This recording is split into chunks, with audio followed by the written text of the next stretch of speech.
अस्सलाम वालेकुम guys, WhatsApp. उम्मीद है आप सब खैरियत से होंगे। मैं ठीक ठाक हूँ अल्हम्दुलिल्लाह। और आज हमारे साथ है तहरीम अजीम। अस्सलाम वालेकुम, मेरा नाम है तहरीम अजीम। हो सकता है आप में से कुछ लोग मुझे जानते हो। मैं पेशे के लिहाज से सहाफ़ी हूँ। आजकल मैं इंडिपेंडेंट उर्दू के साथ एक हफ्तावार ब्लॉग लिख रही हूँ, जो कि अमूमन ख़वातीन के मसाइल या दीगर समाजी मसाइल के बारे में होता है। मेरा अच्छा, आज हम आए हैं और कोई ख़ास मौजू नहीं है, लेकिन हम वैसे ही गपशप के लिए आए थे, तो हमने सोचा कि आप लोगों को भी शामिल कर लेते हैं, क्योंकि आज 29वां रोज़ा है हमारा और कल ईद है। 30वां है। यस। 30वां? यस। हाँ, सॉरी, भूल गया मैं। 30वां रोज़ा है और कल ईद भी है हमारी। तो जैसे कि आप जानते हैं कि कोरोना वायरस की वजह से पूरी दुनिया के हालात ठीक नहीं है, और भी बहुत सारे हादसा 2020 में इस तरह हुए, जिसकी वजह से हम कोशिश करके भी ईद उस तरह नहीं मना पाएंगे जिस तरह हम पहले मनाते होते थे। और रोज़ा भी अल्हम्दुलिल्लाह अच्छी तरीके से गुजरा, लेकिन फिर भी रोज़ा भी उस तरह की एक सेलिब्रेशन नहीं थी जिस तरह हम पहले सेलिब्रेट किया करते थे। तो उसके हवाले से हम बात करेंगे। हाँ, तो रमज़ान की जो एक सेलिब्रेशन होती थी या जो एक फेस्टिविटी होती थी, वो इस साल हमें कम देखने को मिली क्योंकि कोरोना है। और कोरोना अब पूरी दुनिया में फैल चुका है। अगर लोग आपस में बैठेंगे तो ये वायरस जो है मज़ीद ट्रांसमिट होगा। और हमारे जो मज़हबी फंक्शंस हैं, रमज़ान है, ईद है, या हमारा वैसे भी मिलना मिलाना जो है, वो सोशल गैदरिंग्स पे उसकी बुनियाद है। हम जब सहरी अफ्तारी का हमें तब तक मज़ा नहीं आता जब तक पूरा घर इकट्ठे ना बैठ के खाना खाए, या हम लोग कुछ लोगों को बिल्कुल। दावत करके घर पे ना बुलाएं। हमारी इबादतें भी हमें तब तक मज़ा नहीं आता है जब तक हम मस्जिद ना जाएं, या जब तक हम जो है घरों में ऐसी कोई महफिल ना अरेंज करें। लेकिन इस साल हम ये सब नहीं कर सके क्योंकि कोरोना है। और हमारे रमज़ान ऐसे ही गुजरे अकेले। और अब जब ईद आई है तो हमें शायद लगा था कि यार हालात कुछ बेहतर हो जाएंगे कई जगहों पे, जैसे चीन है, चीन में वायरस ख़त्म हो चुका है। लेकिन फिर भी ये लोग एहतियात कर रहे हैं जो इक्का टिक्का केसेस हैं उनकी वजह से। अब यहाँ पे मुख्तलिफ मसाजिद ने नोटिफिकेशन जारी किया है ईद का, लेकिन साथ ही उन्होंने ये भी लिखा हुआ कि इस साल ईद की नमाज नहीं होगी। तो हम जो हर साल यहाँ से लड़के या कुछ ख़वातीन नमाज़ पढ़ने जाती थी, तो इस साल जो है उन्हें ये सहूलत मैसर नहीं है। हम कल सुबह उठेंगे, खुद ही तैयार इंशाल्लाह। होके नहा धो के अपने कमरे में बैठ जाएंगे, और इसके अलावा हमारी शायद कोई और एक्टिविटी नहीं होगी।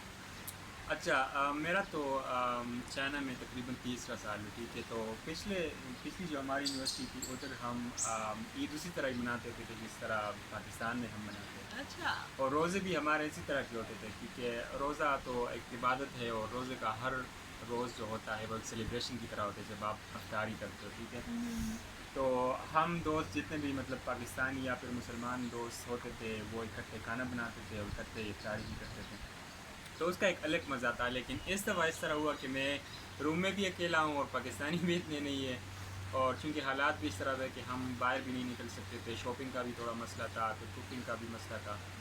तो बस सारे रोज़े अकेले बैठ के सारी इफ्तारी और सहरी अकेले बैठ के रूम में ही मैंने बनाई है। बहरहाल आपका क्या एक्सपीरियंस है, मतलब आपका कौन सा ईयर है चाइना में, और आप पहले किस तरह चाइना में रोज़े और ईद मनाते होते थे, और अब क्या डिफरेंस है इसमें? ओके, खैर मेरा भी चाइना में तीसरा साल है।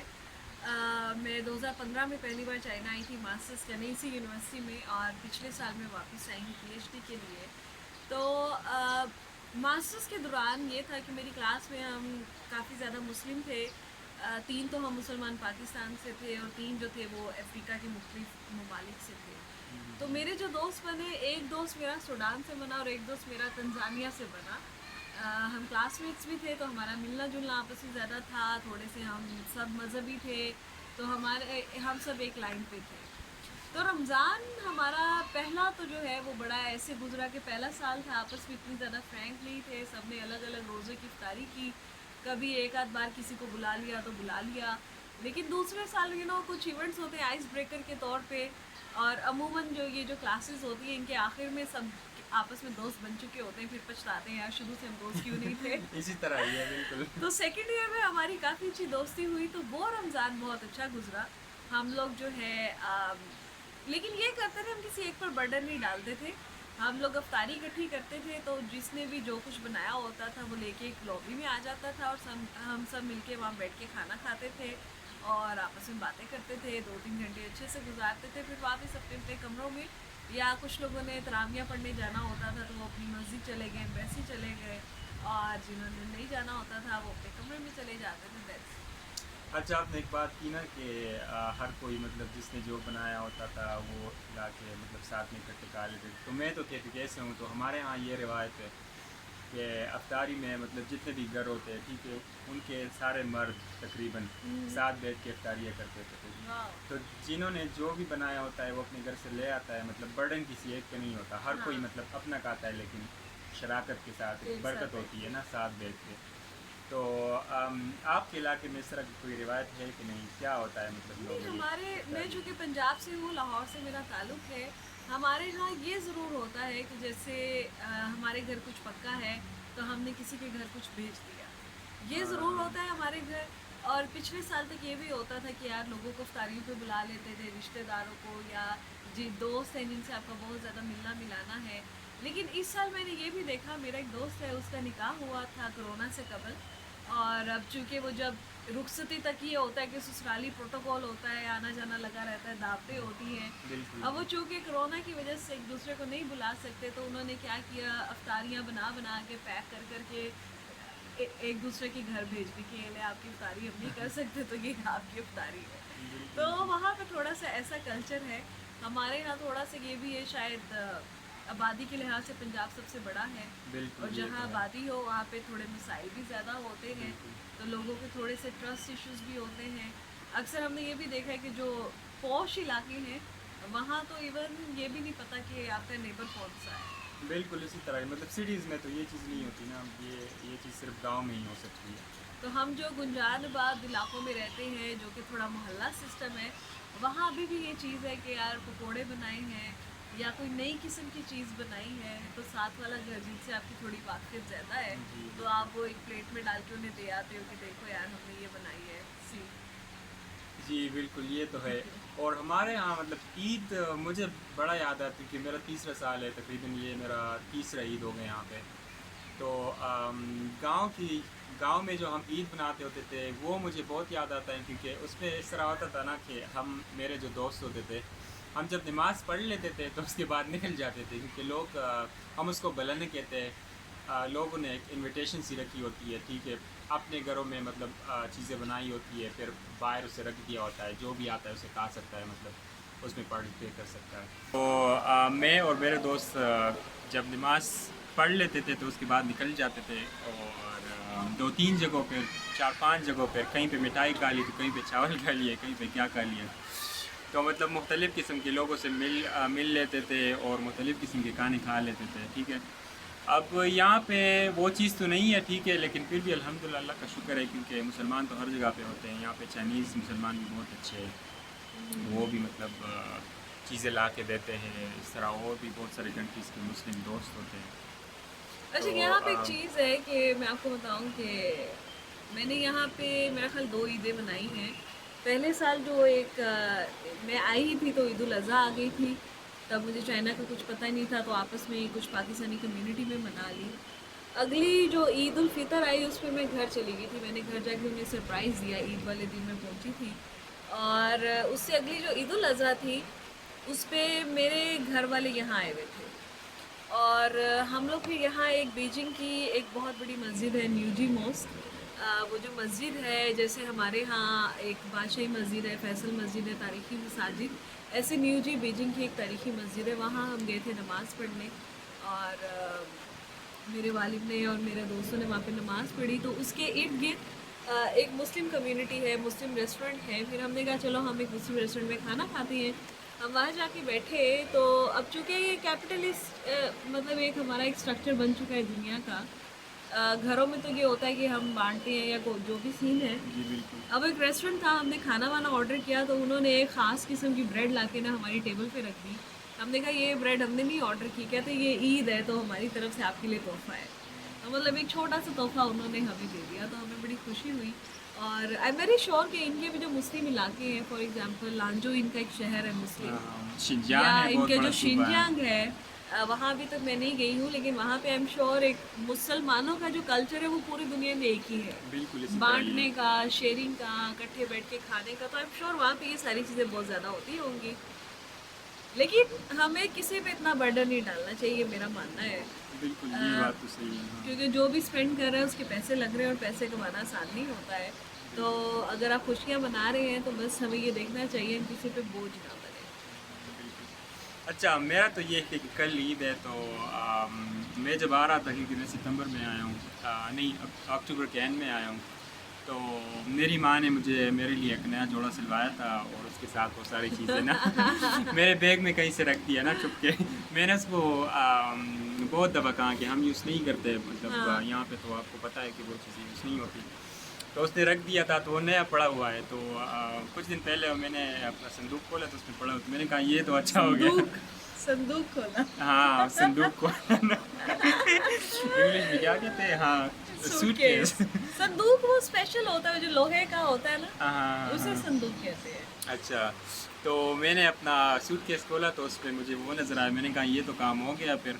तो मैं तो वो पहनने वाला हूँ, और तो मेरे पास जूते भी है 1-2 जोड़े। तो मेरी तो वो ईद मतलब अल्हम्दुलिल्लाह बड़े मज़े से गुजरनी है। तो आपका क्या है, आपने कुछ शॉपिंग वगैरह की है कि नहीं है, क्या क्या तैयारी है आपकी? हम जो परदेसी होते हैं कहीं पे, चाहे पढ़ने के लिए आए हुए हैं, नौकरी के लिए, वैसे ही तो हमारे ये मसाइल होते हैं। हमें अगर मुल्क हमने छोड़ा है पिछले साल, तो हम अपने साथ अगले 2 साल की चीज़ें लेके आते हैं। बिल्कुल इसी तो तरह ही है। मैं जब आई हूँ, मैं अपने साथ कुछ पाकिस्तानी ड्रेसेस लाई थी, लेकिन वो ज़्यादातर वही थे जो मेरी अलमारी में मौजूद थे, मैंने नए नहीं खरीदे थे, क्योंकि बहुत ज़्यादा खर्चा होता है वीज़ा वगैरह का, तो मेरे पास थोड़े पैसे शॉर्ट थे, और उससे पहले मैं एक ट्रैवल पे भी गई हुई थी। तो लेकिन मेरे पास एक साड़ी है जो मैंने नेपाल से ख़रीदी थी, और अच्छा। मैं आते हुए अपने बैग में रख आई थी। मैंने कहा यार साड़ी पहन सकते हैं किसी मौके पे, तो कल मैं वो साड़ी पहनूंगी, और कुछ ज्वेलरी पहन लेंगे, उसे पहन के तस्वीरें उतरवा लेंगे, फिर वापस चेंज कर लेंगे अपने इसी लिबास में। हाँ, अपने गरीब खाने चले जाएंगे क्योंकि हमारे तो रोज़े भी और ईद भी इस गरीब खाने में गुजरनी है। क्योंकि ये है कि हम लोग कैंपस से बाहर नहीं जा सकते, हम लोग यूनिवर्सिटी में ही रह सकते हैं जब तक चाइनीज़ गवर्नमेंट का नया ऑर्डर नहीं आता। तो वो तैयार श्यार होके हम क्या करें। ये तो है, लेकिन ये है कि हमारी यूनिवर्सिटी भी काफ़ी बड़ी है ना, और बहुत खूबसूरत भी है, तो हो सकता है कि 8-2 चक्कर लगा ले और फिर वापस हाँ, चले जाए, लेकिन यूनिवर्सिटी जाना में हमें घूम उधर ही लेंगे। है, मतलब मोस्ट ऑफ द ईद हमने उधर ही स्पेंड करना है अपने रूम्स में। अच्छा, जहाँ ईद उल फितर का एक बड़ा एलिमेंट होता है ईदी, तो ईद इस ही ईद आप माई फेवरेट पार्ट। ईदी दे रहे हैं या ले रहे हैं, क्या कर रहे हैं? या इस दफ़ा तो मैं यही कहूँगा कि कोई ईदी दे ही दे, क्योंकि और तो कुछ भी नहीं है, ईदी तो मिले ना। वैसे है हमारे मतलब सीनियर, जिस तरह आप हो गई और भी कुछ सीनियर तो एक्सपेक्ट कर रहे हैं कि कुछ थोड़ी बहुत ईदी तो मिल जाए, मैं और आपको बाकी वीचैट हम पे हमसे कोई छोटा यहाँ पे है नहीं जिसको हम ईदी दे मैं दें। आपको वीचैट पे हाथ पाव भेज दूँगी। अच्छा, यहाँ पे एक नया कॉन्सेप्ट है चाइना में, आपको पता है कि ई पेमेंट का बहुत ज़्यादा सिस्टम है। इनका भी एक रेड इन्वेलप हाँ, रेड इन्वेलप का है। ये अपने न्यू ईयर पे अपने छोटे बच्चों को, जैसे हमारे ईदी देते हैं, तो वो बाकायदा रेड इन्वेलप में डाल के पैसे या कोई चीज़ देते हैं, ज़्यादातर पैसे। लेकिन अब जो है वो सारा ऑनलाइन हो गया है। इन्होंने वीचैट पे एक रेड कलर का इन्वेलप बनाया हुआ है जिसे हानमो कहते हैं। उसमें आप कोई भी छोटी मोटी रकम लिख के उस बंदे को भेज सकते हैं। तो आई थिंक पाकिस्तान में अगर ई पेमेंट शुरू होगा तो हमारे भी ईदियों का ये सिस्टम शुरू हो जाएगा। हाँ लेकिन आपको यहाँ पे ईदी आ रही ये है। बात सच है, यहाँ पे बहुत फेमस है ये होंग बाओ कहते हैं ना चाइनीज़ में होंग उसको, होंग बाओ। तो यहाँ पे बहुत फेमस है, और यहाँ पे अभी ये भी सुना है कि यहाँ पे वो भी आ रही है, ई करेंसी भी आ रही है। अच्छा, क्रिप्टो करेंसी जैसे होती है। हाँ, क्रिप्टो करेंसी जिस तरह होती है, लेकिन यहाँ पे चाइनीज़ जो ई करेंसी होगी वो बिल्कुल चाइनीज़ नोट की तरह ही होगी। अच्छा, हाँ, लेकिन इंटरेस्टिंग। वो डिफरेंट होगी ना, क्योंकि आप उसको इंटरनेट के बगैर भी ट्रांसफ़र कर सकते हो, पे कर सकते हो। जिस तरह आप कैश होता है ना, उस तरह मतलब आपके मोबाइल में ई करेंसी होगी। So this is the future.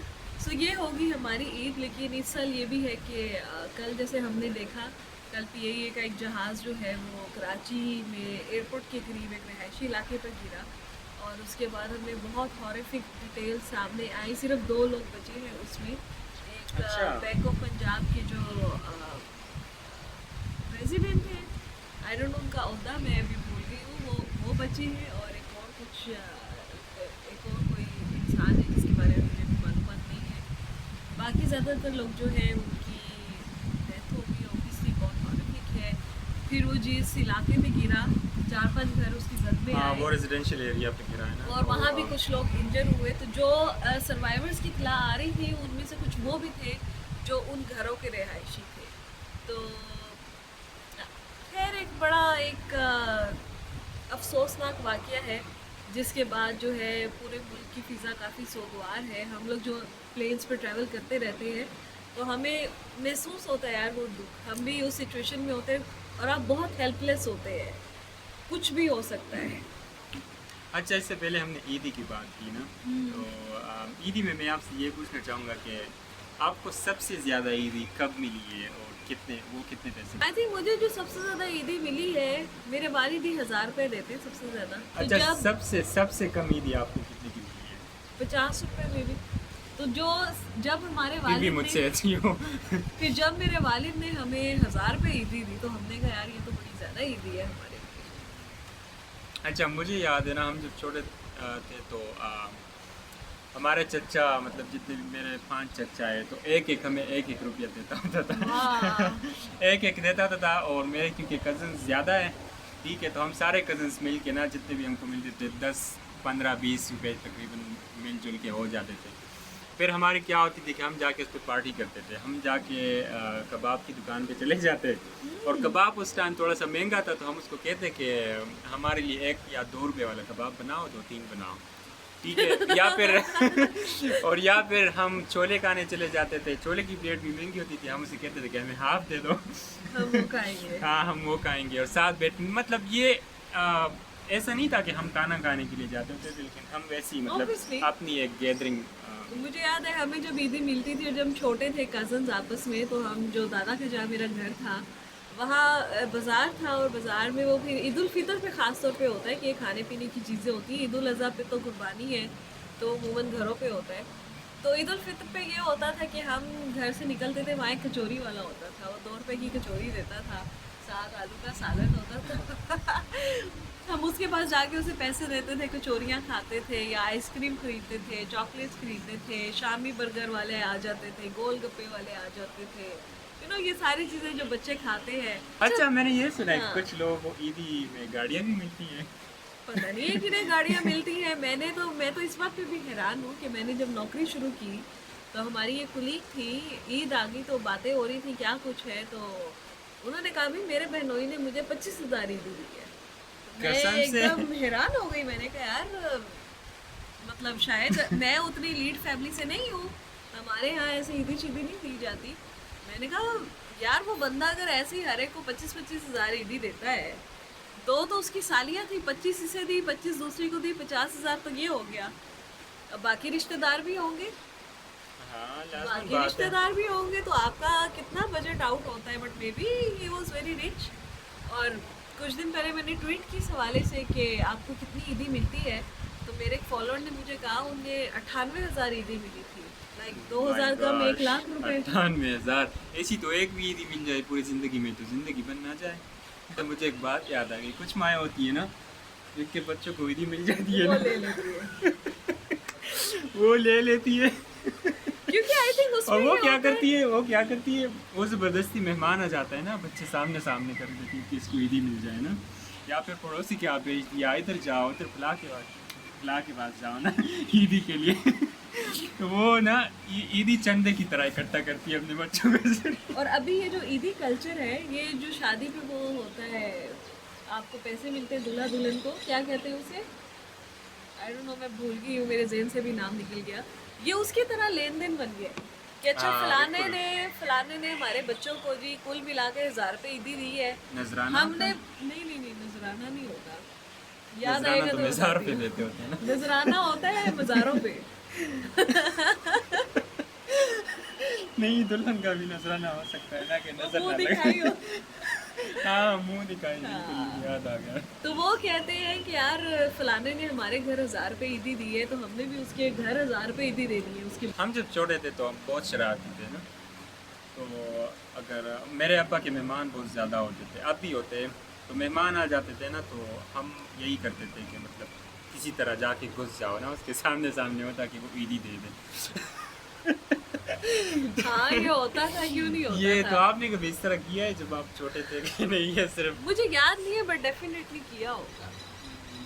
ये बच्चे होते हैं ना, इस टाइम शरारती याद बच्चे। मुझे इस टाइम याद नहीं आ रहा, बट डेफिनेटली हमने किया होगा। पैसों की बड़ी कशिश होती है बच्चों को। मुझे एक वाक़या याद आ रहा है, मेरी नानी बता रही थी, कुछ 2 साल पहले का है। मेरे वो मामू के साथ रहती है, उनके 4 बच्चे हैं।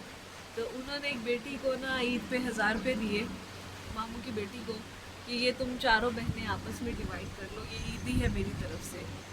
उसने बड़ा मुंह बनाया, कहती है मैं ये नहीं लूँगी। उन्होंने कहा क्यों नहीं लोगी? कहती ये एक नोट हम सबको दे रही हो।